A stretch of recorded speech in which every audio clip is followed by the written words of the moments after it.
ISF এ vote দিলে যদি ধরা পড়ে লক্ষ্মীর ভান্ডার এবং রেশনের চাল এবং কৃষক বন্ধু বন্ধ করে দেব। ওপেন হুঁশিয়ারি তৃণমূল নেতারা। আরো বলছেন মমতা ব্যানার্জির যে সমস্ত প্রকল্প বন্ধ করে দেব। মমতা ব্যানার্জির চাল আটা খাবে, নওশাদের গান গাইবে, এসব চলবে না। নওশাদের কাছ থেকে মাদুলি নিতে পারো যদি ব্যয়রাম হলে, তাই বলে ভোট দিও না।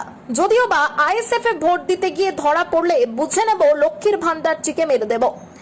ভোটের আগে যদি এরকম হুঁশিয়ারি দেয় তাহলে সাধারণ মানুষ কিভাবে ভোট দেবে, কিভাবে আরো কি বলছেন তারা, শুনুন বিস্তারিত খবরে। পরিষ্কার কথা বলছি, লক্ষ্য রাখবে যে কারা কারা যদি আইএসএফ ভোট দেয় ধরা পড়ে তার কিন্তু লক্ষ্মী ভান্ডারটা চিকিয়ে মারবো, বন্ধ করে দেবো।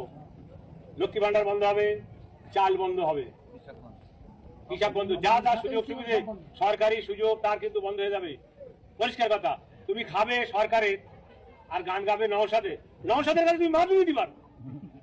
তোমার বেদি বেড়া হয়েছে, হুজুরি কাছে গিয়ে আমার একটা মাদুলি দাও, দূর হয়ে যায়, মাদুলি দাও।